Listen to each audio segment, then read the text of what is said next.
Irmãos, Dia das Mães. Vamos começar hoje falando de uma mãe na história da Bíblia que, na minha visão, uma das mães que seguiram um caminho ali muito virtuoso, né? Que é a história de Ana, mãe do profeta Samuel, tá? Vamos passar, Liliane.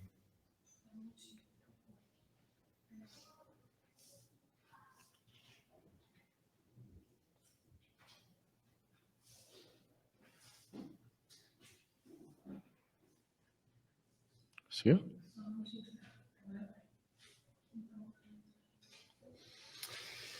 Quem foi Ana, né?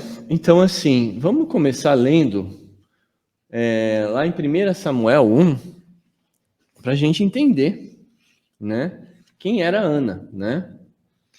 Ana era uma mulher dotada de fé, né? Então, lá em 1 Samuel, no comecinho do livro do profeta, nós vemos ali a história de uma mulher chamada Ana, né? Vamos ler do 1 até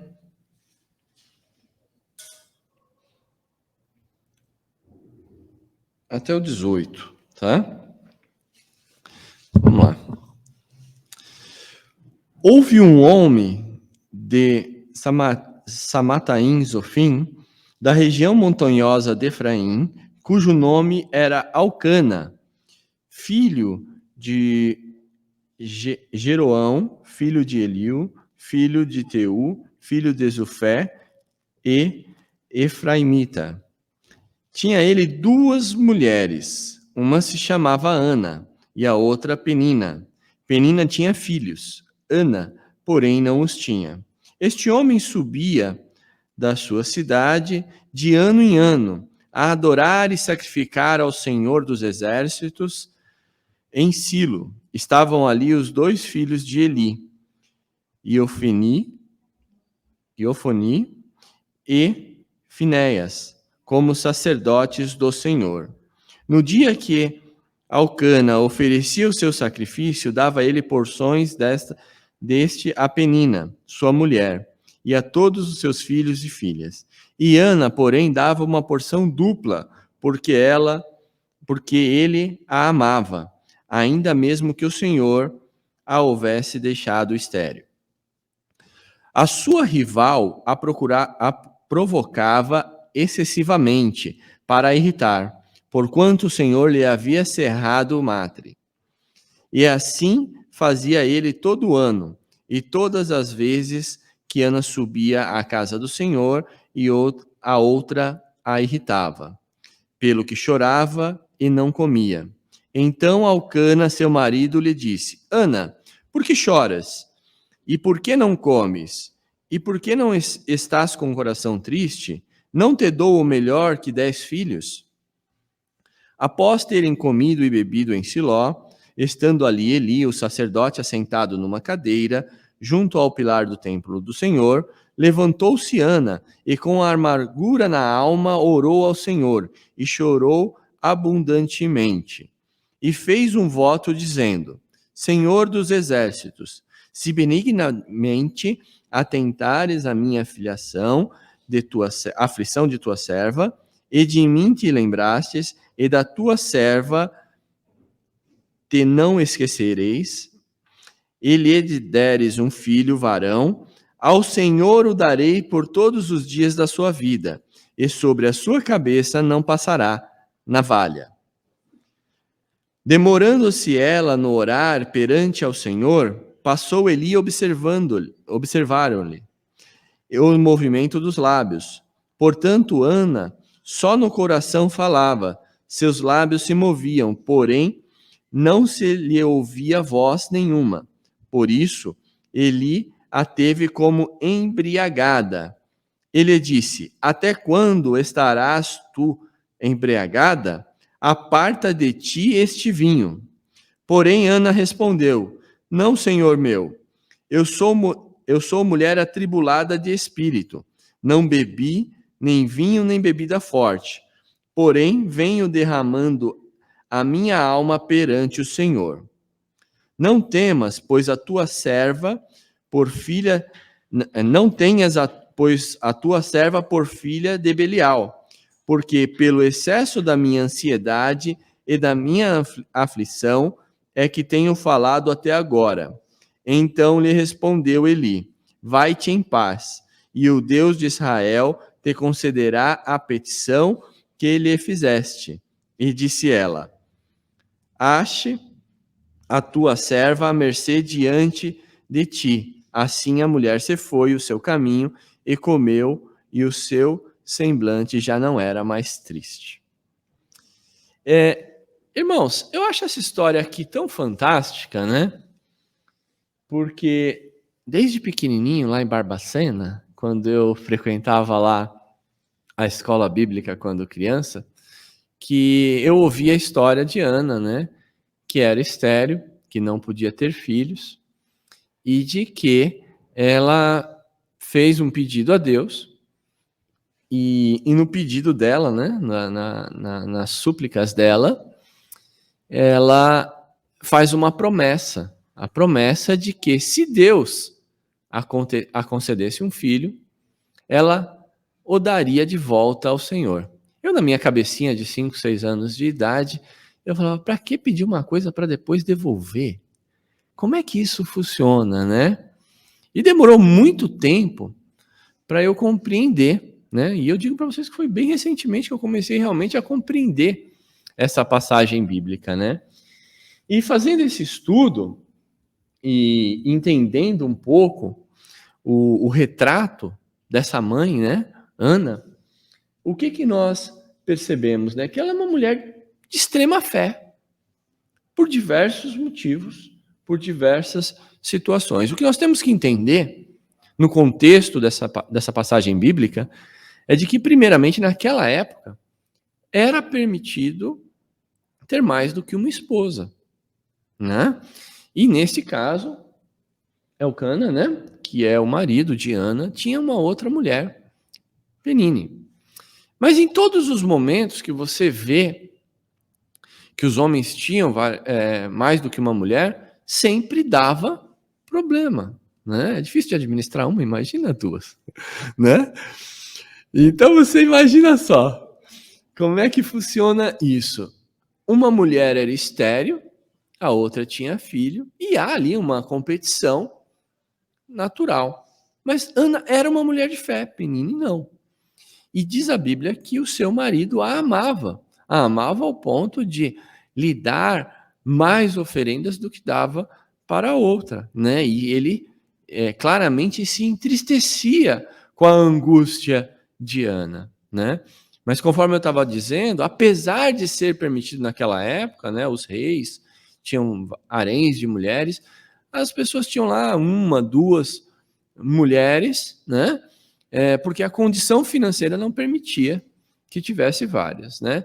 Mas de qualquer maneira, todas as vezes que o homem ali tinha duas mulheres, teve problema. Veja lá Abraão, né? Que tinha a sua esposa e tomou a serva. Quais os problemas que isso causou? E aqui não foi diferente, né? Não foi diferente. Sinal de que Deus, mesmo que a cultura daquela época permitisse, não se agradava dessa situação, né? Pode ir. Então vamos analisar aqui um pouquinho o comportamento de Ana, né? Diante de uma situação impossível, Ana era estéril. Ana não podia ter filho. E ela se via angustiada por causa disso, porque a sua concorrente estava ali a fazer bullying com ela, né? E em determinado versículo aqui, né? No versículo 8, Elcana, né? Seu marido, indaga Ana, né? Não te sou eu melhor do que 10 filhos? Eu não sei os irmãos aqui presentes, né?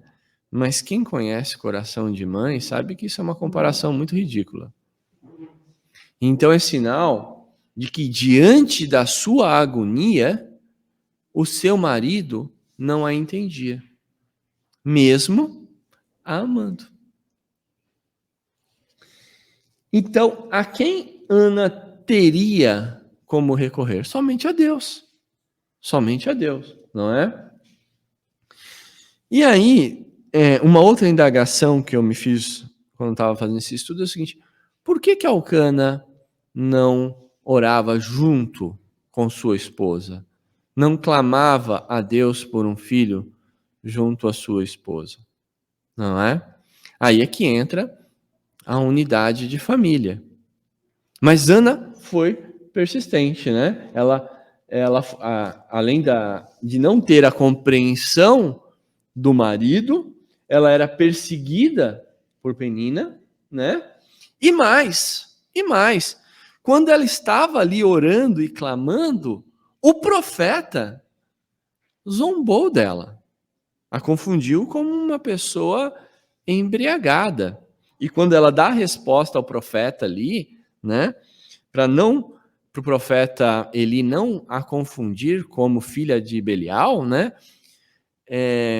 conota assim uma situação até um pouco vulgar, né, um problema ali de caráter que o profeta indaga a Ana, né?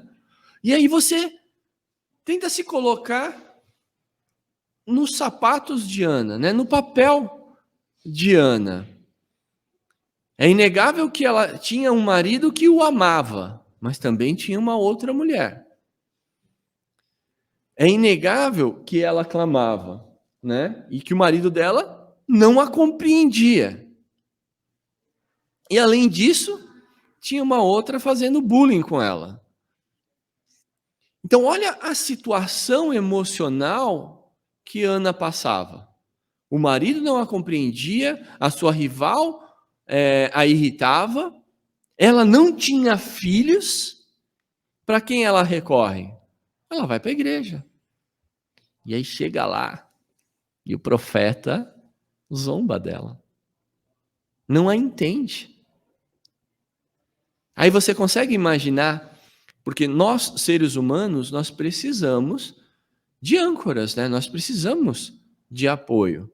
Né? O marido recebe o apoio da mulher, a mulher recebe o apoio do marido. Quando não tem esse apoio tão claro, procura a mãe, o pai, os pastores. E ali não foi diferente. Ela foi buscar consolo no templo. E mesmo ali foi incompreendida. E aí eu pergunto para os irmãos, quantos dos nossos irmãos e das nossas irmãs não são incompreendidos dentro de casa e nas igrejas? Quantos profetas, de maneira não intencional, como foi o caso de Eli ali, faz um pré-julgamento errado das pessoas? Mas é interessante como que isso afetou Ana, porque ela podia fazer várias coisas. Ela tinha vários motivos para abandonar a sua fé, pela falta de compreensão do seu marido, pela situação que Deus permitiu que ela estivesse não tendo filho, e pela falta de apoio que teve do profeta, né? Agora, muitos ali não compreenderam a sua dor, mas percebam que vários personagens na Bíblia também não são compreendidos, né? Tem 3 exemplos aqui interessantes, né? Os amigos de Jó achavam que tudo aquilo que estava acontecendo com ele era porque ele estava em pecado. Incompreendido, não é? Os discípulos queriam saber quem havia pecado para que o cego de nascença fosse cego. Olha só. Que situação complicada. E os irmãos de Davi achavam que ele era preguiçoso. Imagina só, gente, Davi preguiçoso. Mas era o que os irmãos dele achavam.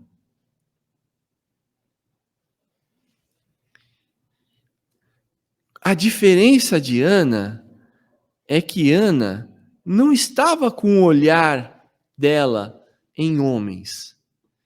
Estava no Altíssimo. E Deus, sim, a entendia. Iremos muitas das vezes discordar do nosso cônjuge. Talvez não sejamos tão compreendidos. Talvez não sejamos tão compreendidos entre amigos como Jó. Talvez não sejamos tão compreendidos pelos nossos pastores, pelos nossos líderes, pelo nosso chefe. Mas se o nosso coração está totalmente ligado a Deus, como é que Deus responde? Como que a situação se desenrola se nós entendemos que o nosso olhar tem que ser para Cristo? Que foi o caso de Ana. O que Ana fez? Orou. Né? Então, ela orou fervorosamente ao Senhor. Ela orou fervorosamente ao Senhor, lá em 1 Samuel 10, né? Vamos repetir novamente aqui, né? Levantou-se Ana e com amargura de alma orou ao Senhor e chorou abundantemente. Esses dias, né? Eu estava passando por uma situação bem complicada mesmo, né? Em casa, tal. E aí, obviamente, que a gente busca abrigo nos nossos líderes, nos nossos pastores, né? E eu cheguei para o pastor Rodrigo e falei, pastor Rodrigo, o que eu faço com meu filho? Meu filho tá desse jeito. Ele falou, meu irmão, ora, entrega na mão de Deus. Entrega na mão de Deus. Meu filho tá ali. Ora, porque às vezes a gente quer resolver as coisas com as nossas próprias mãos, quer a resposta de Deus muito rápida, quer que a situação se desenrole, quer que... Pega a situação de Ana. Você imagina, o profeta virou para ela e falou que ela estava embriagada, gerou injúrias sobre ela. Imagina quantas outras pessoas ali naquela comunidade não fizeram um pré-julgamento. Ela podia se levantar, irritada, xingar o profeta, falar, quem que você pensa que eu sou? Mas não, ela falou, meu senhor, não me julgue como filha de Belial. E quem era Belial? Belial era um deus ali, né? Que, na realidade, não sei se era bem um deus, mas assim, os filhos de Belial eram considerados pessoas idólatras, pessoas incrédulas, pessoas da bagunça, né? Então, filho de Belial era filhos da perversidade, da iniquidade, né? Da inutilidade, né? E Ana não procurava atalhos. Ela estava ali, ó, constantemente orando. Constantemente. Outra coisa que Ana tinha era uma visão clara dos seus problemas. Ela não tapava o sol com a peneira. Ela sabia que ela era estéril, né? Lá em 1 Samuel 1:15 e 16, né? Fala: porém Ana respondeu, não, meu senhor, eu sou mulher atribulada de espírito. Ela sabia que ela era atribulada. Ela sabia da angústia dela. Ela não ficava no mundo de Bob, né? Ela não ficava no país das maravilhas, achando de que o problema dela não existia. Ela tinha consciência, ela se conhecia. E por ela se conhecer, é que ela pôde realmente abrir o seu coração para Deus e clamar pela misericórdia de Deus, pelo milagre de Deus, né? E ao ouvir a suspeita, ela não xinga o sacerdote, ela não fica irritada, né? Ela possui uma vida de oração ativa. Ela podia muito bem falar assim, né, para o marido dela: não, vai você lá no monte, vai você orar, vai você fazer as ofertas, né, as oferendas, e eu fico aqui, porque eu sou mulher angustiada, eu não tenho jeito mais. Eu sou estéril. E a gente tem que entender o contexto histórico ali. Por quê? Naquela época, a mulher estéril não era vista com bons olhos. Não era. Então, a mulher que não desse um filho, a mulher que não desse um filho homem, já era olhada de maneira diferente. A mulher que não desse nem o filho, meu Deus do céu, era a última bolacha do pacote, né? Então, mas ela persistia, ficava ali, ia, mesmo angustiada, mesmo defamada, porque o coração dela estava no lugar certo. Ela confiava e amava o seu relacionamento com Deus. Que mãe, né? Nem mãe era ainda, mas que mãe. Pode passar. Ana pega uma situação de desespero, alavanca a sua fé e usa como catapulta. Ela usa como situação de quê? De ousadia. Né? Ela orou, ela esteve o tempo todo alerta, e no momento que ela recebeu a profecia do profeta Eli, de que a sua oração seria atendida, ela confiou. Ela confiou em Deus. E agradeceu. Mas agradeceu antes de receber? Sim, ela agradeceu antes de receber. E foi em paz. Aquietou o seu coração. Que mãe, né? Quantas de nós, né? E quantos de nós que estamos aflitos, recebemos uma palavra e falamos, mas será? Será que realmente vai acontecer? Será que esse irmão que deu essa palavra de bênção, ele realmente sabe o que está falando? Será que veio de Deus? E a gente duvida. E quando a gente duvida, falta fé.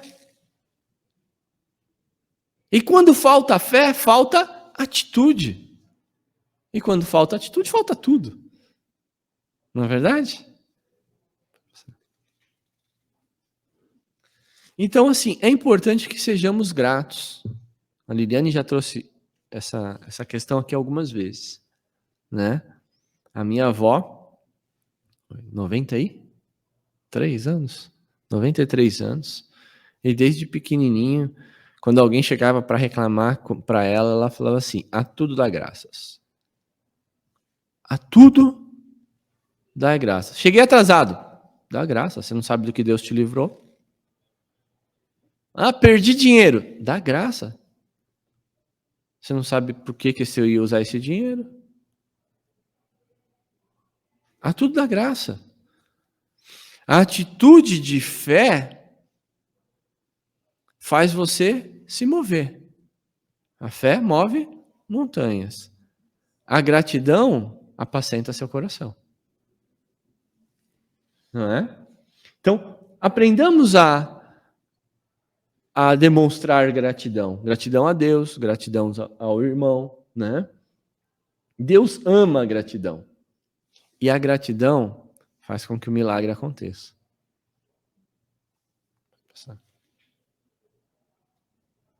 Agora vamos falar um pouquinho da promessa de Ana.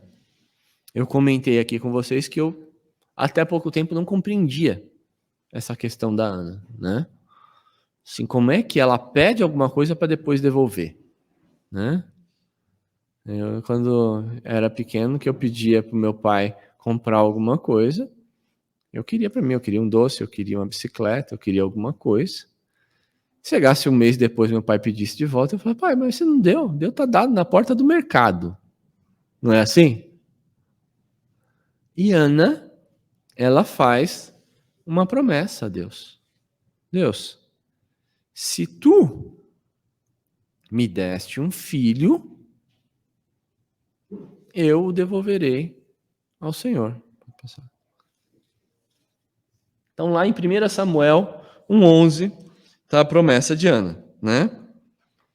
E fez um voto dizendo: Senhor dos exércitos, se benignamente atentares à aflição de tua serva e de mim te lembrares, e a tua serva te não esqueceres, e lhes deres um filho varão, ao Senhor o darei por todos os dias da sua vida, e sobre a tua cabeça não passará navalha.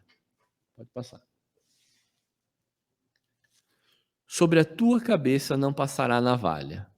Por quê? Porque, coitado do moleque, né? Coitado de Samuel. Além de ser colocado lá na igreja, né? Foi dado de volta para Deus, tinha que ficar cabeludo a vida inteira. Por quê? E é inevitável a gente falar de cabelo grande se a gente não lembrar de Sansão, né? E aí eu fui pesquisar um pouco sobre por quê de não passar a navalha. Porque era normal o homem cortar o cabelo naquela época. Talvez não como hoje, tão curto, mas era normal. Mulheres é que tinham cabelo comprido. Mas a simbologia de não passar a navalha, diz assim, aquele cara é diferente. Aquele cara é separado. Ele é prometido para Deus. Não mexe com ele não, porque esse cara aí, a mãe dele já deu para Deus. Fisionomia. Ele não tinha só que parecer uma pessoa de fé. Ele não teria só que ser uma pessoa de fé, ele teria que parecer uma pessoa de fé. Aquela comunidade tinha que entender de que Samuel era uma pessoa separada. E a mesma coisa com Sansão. Por que Deus deu força a Sansão? Porque ele era separado. A partir do momento que ele se envolve com Dalila, ele não está mais separado. A simbologia, né, provavelmente é verdade essa história, né, que ela corta o cabelo, mas assim, o fato de Sansão não cortar o cabelo mostrava que ele era separado. Então havia ali uma tradição de que aqueles que eram fiéis tinham um cabelo maior. Não é? Senhor, darei por todos os dias de sua vida e sobre a tua cabeça não passará a navalha. Foi o que Ana disse. O que ela está dizendo em não passar a navalha? Eu vou o separar para o Senhor. Eu não permitirei que as influências desse mundo contamine aquele que eu te darei de volta. Muitas das vezes eu me pergunto, será que eu permiti que a navalha fosse passada na cabeça dos meus filhos? Muitas das vezes sim. Confesso para os irmãos. Muitas das vezes eu não fiquei atento o suficiente para saber se meus filhos estavam realmente separados do mundo. Às vezes a gente falha, né? Separados. E por que devemos separar os nossos filhos, né?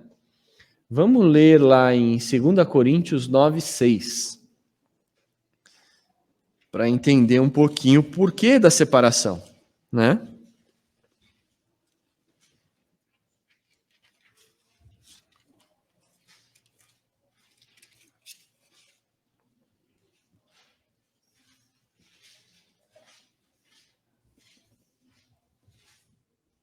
Nove, 6. 2 Coríntios 9:6.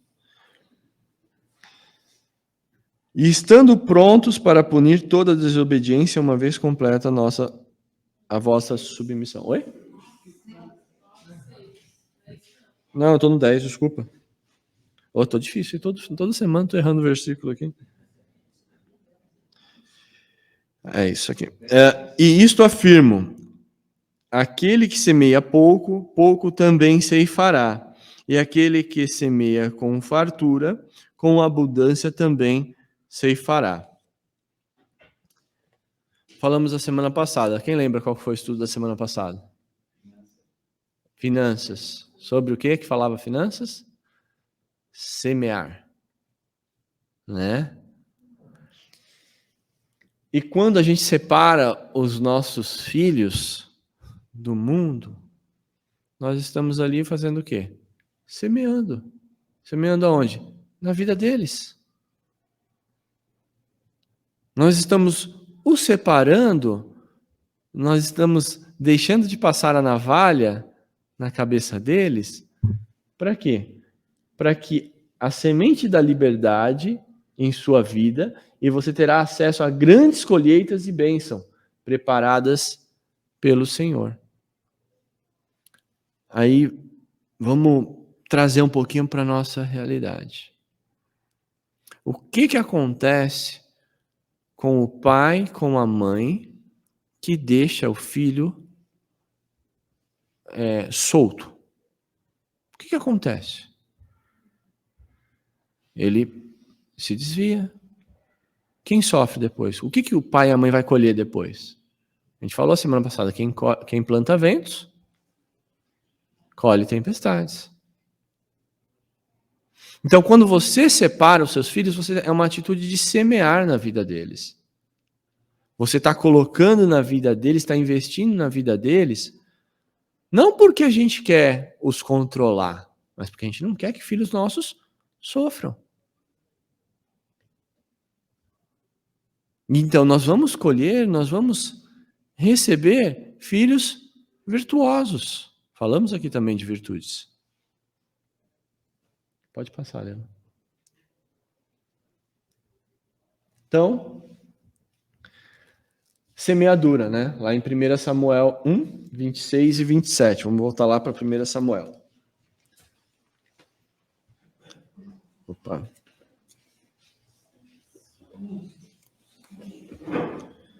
1 Samuel 1, 26 a 27.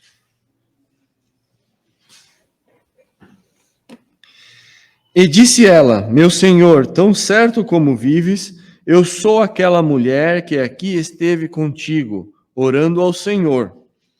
Por este menino orava eu, e o Senhor me concedeu a petição que lhe fizera. Então ela semeou. Semeou, foi atendida. O que ela fez depois? Ela voltou ao templo, voltou ao profeta Eli e falou: Você lembra de mim?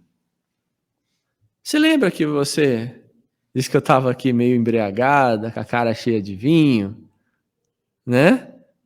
Aí o profeta olhou. Lembra? Então, esse menino era o que eu pedia.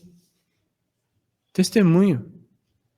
Quantas das vezes nós não recebemos bênçãos e ficamos envergonhados de contar para o irmão e para a irmã, com medo do que ele vai achar, do que ela vai achar? Quantos irmãos não recorrem a nós e o nosso testemunho, a bênção que Deus derramou por nós, pode fazer uma diferença na vida deles? Testemunho, né? Compartilhar os pedidos de oração e os milagres. Conte ao servo de Deus que ministra sobre a sua vida, sobre o milagre. Isto fortalecerá o seu coração. Conte. Conte o que Deus fez na sua vida. Irmão Emerson, Deus já operou milagre na sua vida? Conta. Conta. Por quê? Não é para a nossa glória, não é para o nosso ego. É para o engrandecimento de Deus. Agora toma cuidado, né? Como é que você conta, né? Ele conta, eu sou o cara, né? Eu consegui, não, né? Como diria Paulo, assim, não tem que ver o homem. A gente falou que agora há pouco, Ana não olhavam os homens, olhava Deus. Então, quando ela testemunhava, ela também apontava para Deus. Pode passar, né? 1 Samuel 3. a colheita de Ana. Vamos ler só o comecinho de 1 Samuel 3, porque, né? Deus fala com Samuel numa visão. O jovem Samuel servia ao Senhor perante Eli. Então, Ana deixou ali o menino Samuel com o profeta Eli, né? E este foi sendo criado pelo profeta. Naqueles dias a palavra do Senhor era muito rara, as visões não eram frequentes. Certo dia, estando deitado no lugar que costumado o sacerdote Eli, cujos olhos já começavam a escurecer-se, ou seja, estava dormindo, a ponto de não poder ver. Não, isso aqui é porque ele já estava ficando velho, né, o Samuel, o profeta Eli. E tendo deitado também Samuel no templo do Senhor, e que estava a arca, antes que a lâmpada de Deus se apagasse. O Senhor chamou o menino Samuel, Samuel, e ele respondeu: Eis-me aqui.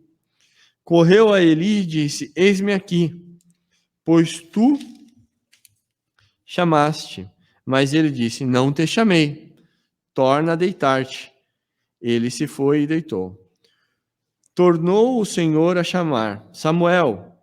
Este levantou e foi a Eli e disse: Eis-me aqui, pois tu me chamaste. Mas ele disse: Não te chamei. Meu filho, torna-te a deitar-te. Porém, Samuel ainda não conhecia o Senhor, e ainda não lhe tinha sido manifestada a palavra do Senhor. O Senhor, pois, tornou a chamar Samuel. Pela terceira vez ele se levantou e foi a Eli, e disse: Eis-me aqui, pois tu me chamaste. Então entendeu Eli que era o Senhor que chamava o jovem. Por isso Eli disse a Samuel: Vai deitar-te, se alguém te chamar, dirás: Fala, Senhor, porque o teu servo ouve. E foi Samuel para o seu lugar e se deitou. Então veio o Senhor ali, esteve e chamou como outras vezes: Samuel, Samuel. E ele respondeu: Fala, porque o teu servo te ouve. Disse o Senhor a Samuel: Eis que vou fazer uma coisa em Israel, a qual todo o que ouvir lhe tinirão ambos os ouvidos. Naquele dia suscitarei contra Eli tudo o que tenho falado com respeito à sua casa, e começarei e o cumprirei, porque já disse que julgarei sua casa para sempre, pela iniquidade que ele bem conhecia, porque seus filhos se fizeram execráveis e ele não repreendeu. Portanto, jurei à casa de Eli que nunca lhe expiara a iniquidade, nem com sacrifício, nem com oferta de manjares. Olha só que interessante. Profeta Eli, profeta. Uma autoridade ali. E é inevitável trazer um paralelo de qual foi a atitude dele com Ana, né? Ele estava ali a julgando como se tivesse embriagada, mas os seus filhos cometiam iniquidades. Aí tem aquela, você olha a trave, o cisco no olho do seu irmão, mas não olha a trave que está no seu, né? E ele a confundiu com filha de Belial. E, na verdade, os seus filhos é que eram filhos da iniquidade.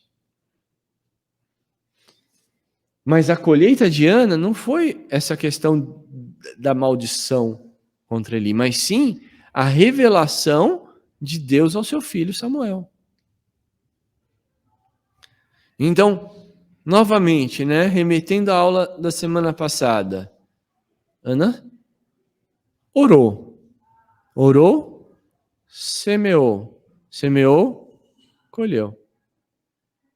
Ela tanto colheu que Samuel é um dos maiores profetas da Bíblia. Pode passar.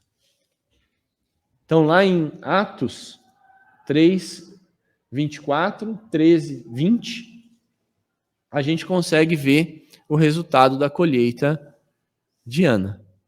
Então, vamos lá?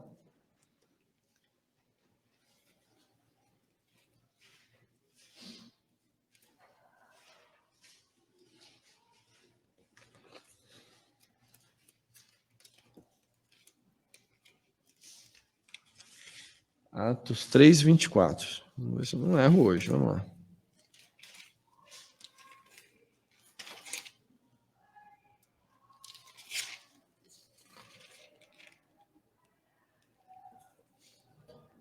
E todos os profetas, a começar com Samuel, assim como todos os quantos falaram, depois falaram, também anunciaram esses dias. Olha só. Mais de 1000 anos depois, ainda se falava do filho de Ana. Não só falavam, mas o livro de Atos mostra que teve um marco ali, a partir da vida de Samuel e todos os profetas que o sucederam. Olha a colheita de Ana. E aí eu pergunto aos irmãos, quando a gente educa os nossos filhos, a gente educa os nossos filhos para a gente? Ou para o nosso legado? Olha o legado de Ana aqui. Vamos ler lá em 13, 20 novamente. Né? Atos 13, 20.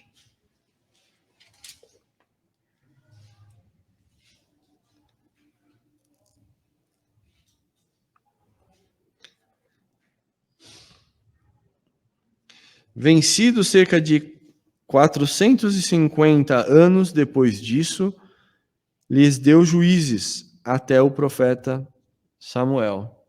Opa, peraí. Samuel e todos os profetas que o sucederam. Samuel e 450 anos antes dele, Vitória. Em Atos também, a história ali foi contada como um marco de Samuel. Colheita de quê? Ana. E se Ana não tivesse orado? E se Ana tivesse dado ouvidos ao profeta Eli? Né?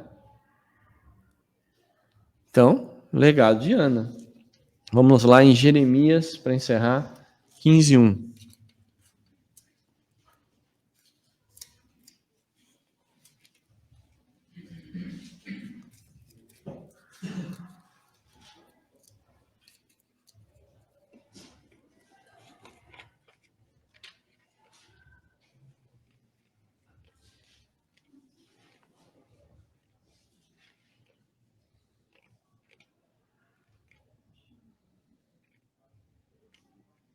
Achei tudo difícil. Quem achar pode ler.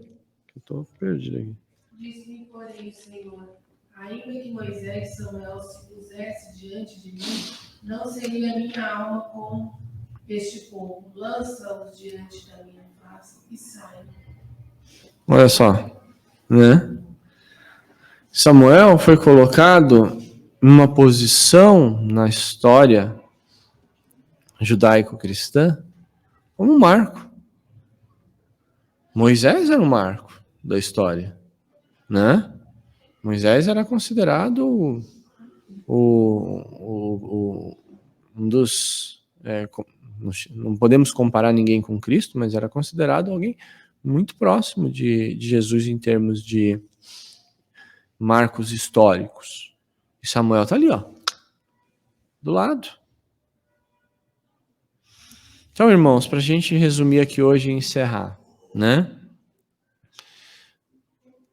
Hoje é Dia das Mães, né? Mas o que é ser mãe, né? O que é ser mãe? Ser mãe é pegar a cinta, a varinha, levar no filho? Também, né? Também. Às vezes é necessário. Mas mais do que isso, né? A mãe, e eu não me esqueço da minha mãe quando eu falo isso, porque, como todo adolescente, eu não dei muito trabalho não, irmãos. Garanto para vocês que eu fui um filhinho bom, né? Mas minhas irmãs deram bastante trabalho, né? E eu lembro até hoje, quando minha irmã dava alguma coisa, saía à noite, fazia alguma coisa, minha mãe orava. Quando meus irmãos estavam dormindo, ela ia lá, na minha cabeça também, ia lá, colocava um pouquinho de óleo na minha cabeça, né? Na época ela acreditava nisso. E se calava, orava. E hoje, graças a Deus, todos os filhos estão aí encaminhados, né? Estão todos encaminhados. E Ana é um exemplo de mulher desse jeito. E aí responde a minha pergunta inicial, né? Por que Ana devolveu o seu filho ao Senhor? Na verdade, ela não estava perdendo nada quando ela devolvia. Ela estava ganhando mais ainda. Ela ganhou um filho virtuoso. Ela ganhou um filho que ficou marcado na história judaico-cristã. Não é? Então, oi, irmão. Eu queria fazer também uma observação. Sim. Estava lendo esse texto na semana anterior. Olha só. E interessante que ela devolveu ao Senhor aquilo que ela havia pedido e o Senhor lhe deu muito mais filhos. Né? Muito mais. A palavra de Deus diz que ela teve mais 3 filhos e mais 2 filhas. Então aí só aí a gente tem 6 filhos, né? No total. Sim. Mais, assim, 3 vezes mais do que a sua oponente. Vamos entender assim. Mas esse ato de fé, né? Sem esperar algo em troca, e Deus ele honrou e deu essa oportunidade dela também ter essa criação desses outros filhos. Né? Sim. Muito, muito bem lembrado pelo irmão. Mas assim, olha, vamos olhar. Tudo tinha para dar errado. Todo o cenário ali era bem complicado, né? Ela era zombada. E assim, o importante ali é de que ela persistiu ao ponto de ser atendida por Deus. Vamos orar para encerrar? Senhor nosso Deus, nosso Pai, queremos te agradecer por esse dia, por esta palavra. Senhor, te pedimos que esteja conosco agora no culto, que todas as bênçãos, todas as suas misericórdias recaiam aqui sobre as mulheres da nossa igreja, Senhor, sobre as famílias, sobre as mães, ó Pai. Senhor, te agradecemos, ó Pai, por tudo que o Senhor tem feito em nossas vidas, ó Pai. E te pedimos, Senhor, para que fortaleça a nossa fé, fortaleça a nossa vontade, para que tenhamos atitudes de fé, atitudes de coragem diante do Senhor, mesmo diante de todas as circunstâncias, diante de todos os desafios. Senhor, te pedimos para estar conosco durante essa semana, para estar conosco nessa tarde, que estaremos com nossas famílias, com nossas mães, ó Pai. Te agradecemos por tudo, em nome de Jesus. Amém.